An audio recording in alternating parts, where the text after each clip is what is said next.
The royal titles of Prince Andrew have been formally relinquished. The monarchy has reached one of the most startling crises in contemporary history, and he has been essentially exiled from royal life.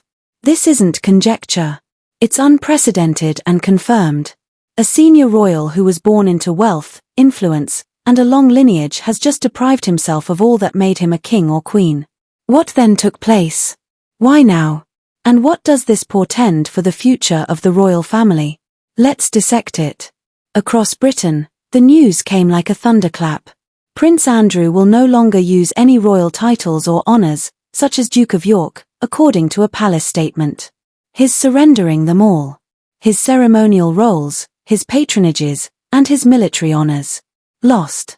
According to the statement, talks with the king and the larger family led to the decision. Don't get me wrong, though, this was not voluntary. In order to put an end to years of controversy, embarrassment, and public indignation, the palace intervened. At this point, Andrew will be living on his own. He refuses to do royal tasks. The crown will not be represented by him. Furthermore, he will no longer be able to claim any of the titles that formerly characterized his life. This is a complete breakdown for a man who used to proudly stand next to the Queen when trooping the colour. This didn't happen overnight, so we need to look back in time to see how we got here. Years ago, a friendship that would ruin Prince Andrew's reputation marked the beginning of his collapse. Although his connection to Jeffrey Epstein was initially made public over 10 years ago, it really took off in 2019. His name was meant to be cleared after that notorious BBC Newsite interview. Rather, it ruined him. For all the wrong reasons, the interview became widely popular. Andrew turned into a joke. And the palace acted in a matter of days. He was told to keep out of the spotlight. The lawsuits followed. In the United States, Virginia Duffrey filed a civil complaint that was resolved out of court. Although reports indicated millions, the amount was never formally confirmed. The harm was irreparable, yet he acknowledged no responsibility. His future as a prince was over then and there. Disgraced financier Jeffrey Epstein, we're in this together, urging him to keep in touch in a leaked email from 2011. The royal sent a warm message to the convicted pedophile the day after an infamous picture of the Duke of York with his arm around teenage Virginia Giuffre was made public. The first round of penalties arrived in 2022. Royal patronages, military titles, and the ability to wield His Royal Highness in any official capacity were all taken away from him. The writing was on the wall, but he was still officially the Duke of York. The public's perception was harsh. Regiments, universities, and city councils all started to distance themselves from him. Portraits appeared. One by one, public honours were restored and plaques were taken away. He turned into the ghost of the royal family. He attempted a silent resurgence for a few moments. He made appearances at his mother's memorial and funeral, but the criticism was immediate in both cases. Britain had already decided. Why now, then? Why did Andrew ultimately relinquish all of his royal titles? Because the flame has been rekindled by new revelations.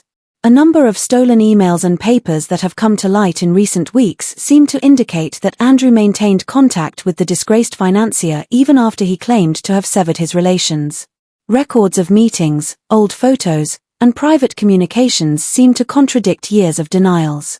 Reports surfaced at the same time that connected Andrew to dubious business transactions with foreign authorities, including some who were charged with espionage. There is no worse time for it. Then came the upcoming memoir by Virginia Giuffre. New information regarding her time with Epstein and a renewed emphasis on Andrew's place in that world have been revealed via excerpts that have already gone viral. For all the wrong reasons, Andrew's name was making headlines around the world once more. King Charles had had enough this time. The message was apparent behind the castle doors. Another year of controversy was too much for the monarchy to bear. Parliament may take legal action to deprive Andrew of his titles if he didn't voluntarily relinquish them. In a final show of dominance, Andrew consented to resign on his own terms, or at least give the impression that he would. What this means, let's be clear. The Duke of York is no longer Andrew. He is no longer able to utilize all of his noble titles. Baron Keighley Lee, Earl of Inverness, and any other military decorations that may be left. He will no longer serve as a representative of the royal family. He is no longer associated with any public institutions or patrons. He will not be seen on palace balconies, during royal functions, or during ceremonies. Sarah Ferguson, his ex-wife, will also no longer hold the courtesy title of Duchess of York. She is also affected by the aftermath. His coat of arms, emblems, and insignias are now likely to be taken down from official exhibits and archives by the royal household. It's a complete departure from living as a king. Prince is the only title he can't lose. That is not an appointment, it is a birthright. Technically, he will always be Prince Andrew, since he was born.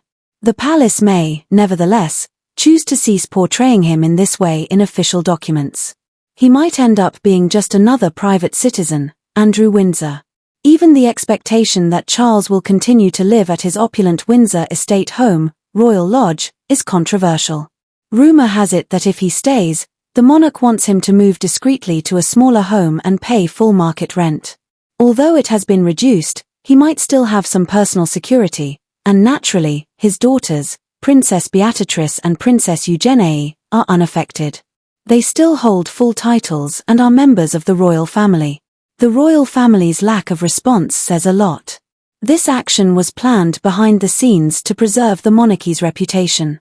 According to reports, Prince William and King Charles share the opinion that Andrew's presence has turned poisonous. They desire that he be expelled from the organization entirely. This goes beyond aesthetics. It's a matter of survival. The monarchy is dragged back into scandal each time Andrew's name makes the news. Andrew is dead weight for William, who is getting ready for his own eventual rule, and Charles, who is still establishing his reign. Thus, they released him. The palace makes a succinct, dispassionate statement. Just the facts, no praising, no defending, no warmth. You can tell everything from that alone. He has quite obviously conducted himself in a manner unbecoming, yes. There has been a strong yet split response throughout Britain. Some claim that the monarchy ought to have taken action years ago and that it is long overdue.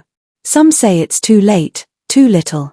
Many people believe that Andrew's reputation cannot be restored. The biggest voices calling for his removal have come from the citizens of York, whose city title he once held. Despite feeling vindicated, local representatives say they are not happy. To make sure it can never be used again, they want his dukedom to be legally revoked. What does Prince Andrew's life presently look like? Exile, in a nutshell. It is anticipated that he will completely withdraw from public life. No interviews, no appearances, no official responsibilities. At Royal Lodge, he will live in seclusion, protected from the media and unnoticed by the royal apparatus. Private money and what's left of his fortune will be his main sources of income. Andrew, who was once surrounded by prominence and power, is now isolated, disowned, and ashamed. Renouncing titles might not shield him from what lies ahead.